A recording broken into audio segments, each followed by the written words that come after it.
Bonjour et bienvenue, voici notre tour d'horizon économique, géopolitique, sanitaire et boursier. Nous sommes le lundi 7 septembre et pour comprendre comment tourne la planète finance, et lorsque ça tourne à la chasse à la baleine, eh bien c'est sur la bourse au quotidien et nulle part ailleurs.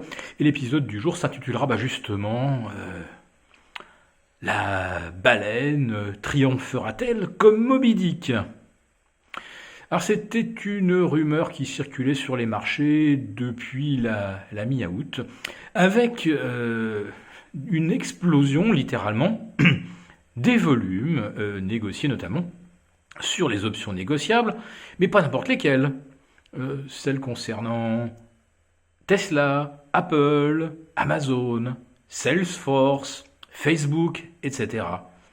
Des volumes 3 fois plus important que la moyenne annuelle et 4 fois plus important que la moyenne que l'on observe au mois d'août en général, qui est un mois quand même plutôt calme, avec, c'est vrai, beaucoup d'opérateurs en congé. Cette année, les volumes ont littéralement explosé, atteignant plus de 330 milliards d'encours notionnels par jour. Alors, on se demandait évidemment qu'est-ce qui pouvait provoquer une telle envolée et des volumes et des cours de bourse. Alors, le comportement du marché était typiquement celui des Robinhood traders.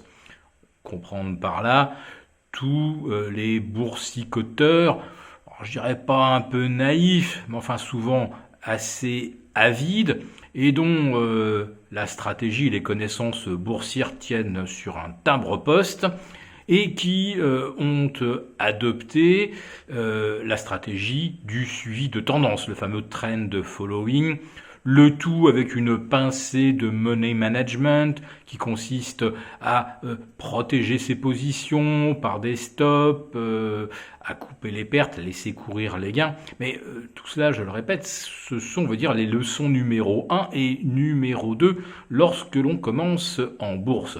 Or là, ce qui se jouait était en fait beaucoup plus technique, puisque ça se passait sur le marché des options, et on avait quand même l'impression qu'il y avait un acheteur qui non seulement achetait les actions, mais également les options, les calls sur ces actions sous-jacentes. Autrement dit, quelqu'un qui se mettait doublement ou triplement acheteur.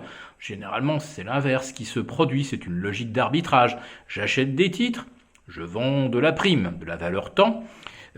Comme ça, si le titre monte beaucoup, de toute façon, j'aurai quand même encaissé ma prime. Et si le titre baisse, je ne suis pas acheteur et j'encaisse ma prime. Là, il y avait un ou plusieurs très gros poissons. Et quand les poissons sont vraiment énormes, on les appelle des baleines.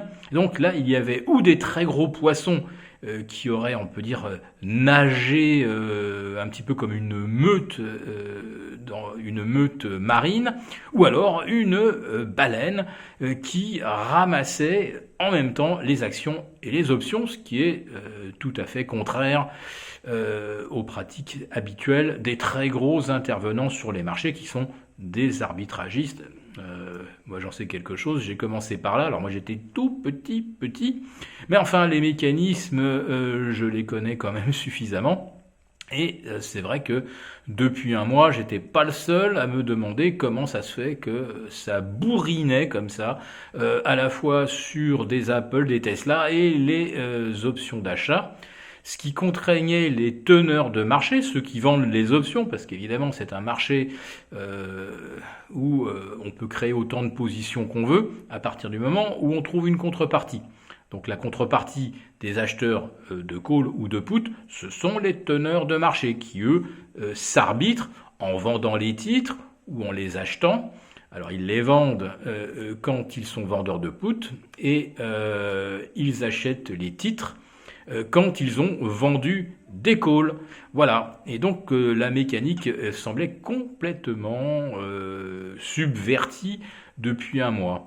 Et là, eh bien, c'est finalement le Financial Times qui aurait identifié la baleine. Et cette baleine, c'est le roi des paris risqués, puisqu'il s'agit de SoftBank. et du Vision Fund du créateur de SoftBank, Masayoshi Son. Il aurait donc pris des paris massifs sur les options d'achat, 4 milliards de dollars tout de même, pour un encours notionnel de plus de 30 milliards de dollars, et il serait également acheteur de masse de titres Tesla, qu'il aurait donc réussi à corneriser. Je vous en avais déjà parlé, je vous ai dit Tesla c'est une folie pure, et ça ne peut s'expliquer que par un phénomène de corner, c'est-à-dire que ceux qui ont des titres Tesla ne les prêtent pas aux market makers, de peur que les vendeurs soient acculés à la faillite et ne puissent même pas rembourser les titres, qu'ils se perdent quelque part dans la nature, ce qui n'arrive pas, mais enfin, le risque de ne pas revoir des titres prêtés est quand même réel.